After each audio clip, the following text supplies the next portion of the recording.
શાસ્ત્રીનગરમાં શું સ્થિતિ છે એ દ્રશ્યો પણ આપને બતાવવા છે। અમદાવાદ શહેરમાં અત્યારે મેઘરાજાએ ધબધબાટી બોલાવી છે। છેલ્લા 2 કલાકથી અનરાધાર વરસાદ વરસી રહ્યો છે, ત્યારે શાસ્ત્રીનગરથી અમારા સંવાદદાતા રોનક વર્મા વધુ જાણકારી આપી રહ્યા છે।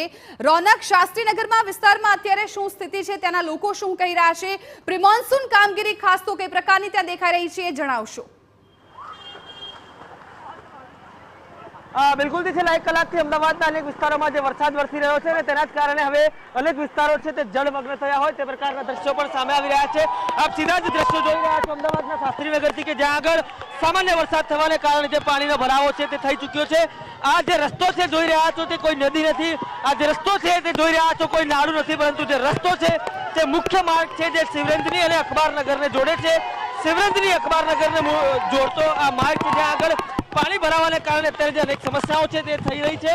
રવિવારનો દિવસ હોવાને કારણે લોકો ઘરે છે અને ઘરે હોવાના કારણે અત્યારે શરૂઆતી વરસાદ છે, શરૂઆતી વરસાદમાં લોકો તો મજા મારતા નજરે પડી રહ્યા છે, પરંતુ મુખ્ય વાત એ છે કે આ તમામ મુખ્ય માર્ગો ઉપર જે પાણી છે તે ભરાયેલા જોવા મળી રહ્યા છે। દ્રશ્યમાં જોઈ રહ્યા છો જે ઓવરબ્રિજ છે, ઓવરબ્રિજ ખતમ થતાની સાથે જ જે એક અન્ય માર્ગ છે તે પણ આવેલો છે, તે અન્ય માર્ગમાં પણ પાણી ભરાવાને કારણે અત્યારે પારાવાર મુશ્કેલી તો થઈ રહી છે, પરંતુ આ એ જ અમદાવાદી શહેરીજનો છે જ્યાં મુશ્કેલીને પણ અત્યારે એક સ્મિત સાથે વધાવી રહ્યા છે। પરંતુ ચિંતાજનક વાત એ છે કે જે એસી ચેમ્બરોમાં બેસીને મોટા મોટા દાવાઓ કરવામાં આવે છે તે તમામ મોટા મોટા દાવાઓ અહીંયા પોકળ સાબિત થતા હોય તે પ્રકારના જે દ્રશ્યો છે તે નજરે પડી રહ્યા છે।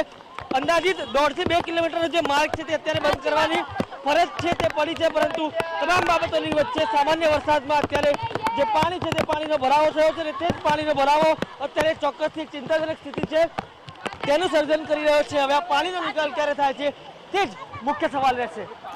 બિલકુલ રોનક, આભાર સમગ્ર માહિતી બદલ। તો અમારા સંવાદદાતા શાસ્ત્રીનગરના દ્રશ્યો બતાવ્યા છે કે જ્યાં જાણે એ હાઈવે છે, મેઇન મુખ્ય માર્ગ છે, પરંતુ એ માર્ગ જોતા તમને એવું લાગશે કે જાણે આ કોઈ નદી છે, કોઈ બેટમાં આ વિસ્તાર આખો ફેરવાઈ ગયો હોય એ પ્રકારના દ્રશ્યો ત્યાંથી સામે આવી રહ્યા છે। એટલે ચોક્કસથી તંત્રની જે પ્રી મોન્સૂનની કામગીરી હોય છે તેના પર સવાલ ઉઠી રહ્યા છે, કેમ કે જો એ કામગીરી બરાબર કરવામાં આવી હોત તો આ પ્રકારના દ્રશ્યો ના સર્જાયા હોત। ધોધમાર વરસાદને કારણે મુખ્ય માર્ગો પર પાણી ભરાઈ ગયા છે। શાસ્ત્રીનગર વિસ્તારમાં લોકોને સમસ્યાનો સામનો કરવો પડી રહ્યો છે। વરસાદી પાણી ભરાવાને કારણે સ્થાનિકોને સમસ્યા પડી રહી છે।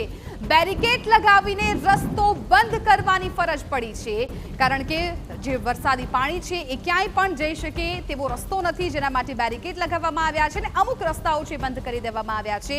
ટ્રાફિકની પણ સમસ્યા અત્યારે લોકોને સતાવી રહી છે, કેમ કે મુખ્ય માર્ગ છે ત્યાંથી સૌથી વધારે આવન જાવન રહેતું હોય છે, પરંતુ વરસાદી પાણી ભરાઈ જતા સ્થાનિકોને સમસ્યાનો સામનો કરવો પડ્યો છે।